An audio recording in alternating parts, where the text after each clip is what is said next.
চলে এলো এমন একটা মুভির ট্রেলার, ট্রেলার বলে ভুল হবে, এটা এই মুভির দ্বিতীয় ট্রেলার।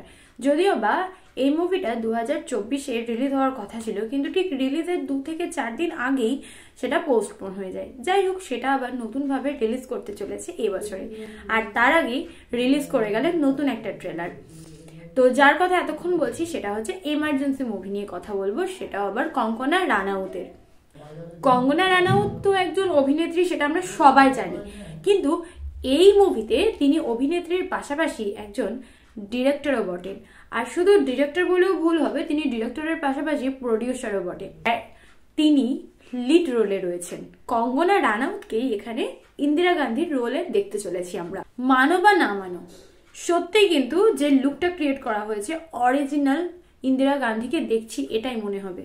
সত্যি বলতে হিস্টোরিক্যাল কোনো বিষয় নিয়ে কাজ করা সত্যিই কিন্তু অনেকটাই টাফ, খুব একটা সহজ না, কিন্তু কঙ্গনা রানাউত চ্যালেঞ্জের সাথে এই কাজটা করে দেখিয়েছে। সত্যি বলতে ট্রেলারের মধ্যে যতগুলো ক্লিপ আমরা দেখেছি তার মধ্যে কিন্তু ইন্দিরা গান্ধীর বিভিন্ন ক্যারেক্টারটাকে বিভিন্নভাবে ছোট ছোট আকারে তুলে ধরা হয়েছে।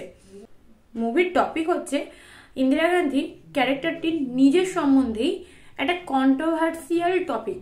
বেশ, যখন এই ভারত স্বাধীন হয়নি সেই সময় থেকে যে একটা অন্ধকার চ্যাপ্টার তৈরি হয়, সেরকমই একটা অন্ধকার চ্যাপ্টার বা ডার্ক চ্যাপ্টার বলতে পারো।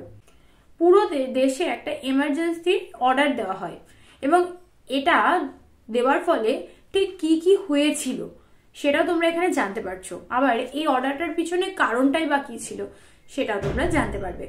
একই সাথে এখানে তোমার ইন্দিরা গান্ধীর ভালো দিক এবং ইন্দিরা গান্ধীর খারাপ দিক, এই দুটো দেখানো তো হয়েইছে, প্লাস অন্যান্য বিভিন্ন দিকও আমাদের সামনে তুলে ধরা হয়েছে।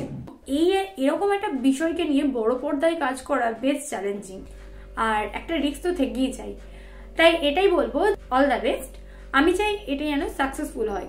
এত বাধা বিপত্তি কেটে যেহেতু এত বছর পরে এসে হঠাৎ রিলিজ করছে অ্যাট লাস্ট, তো এটা যেন সাকসেসফুল হয়। প্রেজেন্ট জেনারেশনের কাছে হিস্টোরিক্যাল কিছু টপিক নিয়ে সিনেমা আনা বা সেই সম্পর্কে যদি সেই জেনারেশনের মানুষদের কাছে পৌঁছে দেওয়া যায়, তো তাহলে বিষয়টা আরো ভালো হবে, আর প্লাস কিছুটা শিক্ষণীয় হবে। সত্যি বলতে প্রথম যখন রিলিজ করার কথা ছিল তখন এই মুভিটা রিলিজ করতে গিয়ে বাধা পড়ে। তার কারণ হচ্ছে এমন কিছু দৃশ্য বা সিন ছিল সেটা কিন্তু কন্ট্রোভার্সিয়াল এবং যথেষ্ট কন্ট্রোভার্সি হয়েও ছিল, যাকে ফাইনালি রিলিজ করছে। আশা রাখবো সবাই ইন্টারেস্টের সাথে এটা দেখবে। ট্রেলারের শুরুতেই অনুপম খেরের ক্যারেক্টারটা, অর্থাৎ জেপি নারায়ণজি হিসেবে আমরা দেখতে পাচ্ছি সেখানে। আর ওনার একটা ডায়লগও রয়েছে যেটা যথেষ্ট পাওয়ারফুল ডায়লগ এবং অনেক ডিপ ডায়লগ। কিভাবে সেই সময় পলিটিক্সে ইন্দিরা গান্ধীর বিরুদ্ধে ছিল মানুষ, সেই জায়গাটাও তোমাদের কাছে স্পষ্ট হবে এই ট্রেলারে। ডায়লগগুলোও কিন্তু যথেষ্ট পাওয়ারফুল। যাকে মুভি আসছে 17 জানুয়ারি, তো দেরি কিসের? তোমরা তোমাদের ওপিনিয়ন জানাতে কমেন্ট সেকশনটায় চটপট কমেন্ট করে ফেলো, আর আমার চ্যানেল নতুন হয়ে থাকলে চট করে সাবস্ক্রাইব করে আমার সঙ্গে জয়েন হয়ে যাও। আর ভিডিওটি ভালো লাগলে লাইক করতে ভুলো না কিন্তু। টাটা।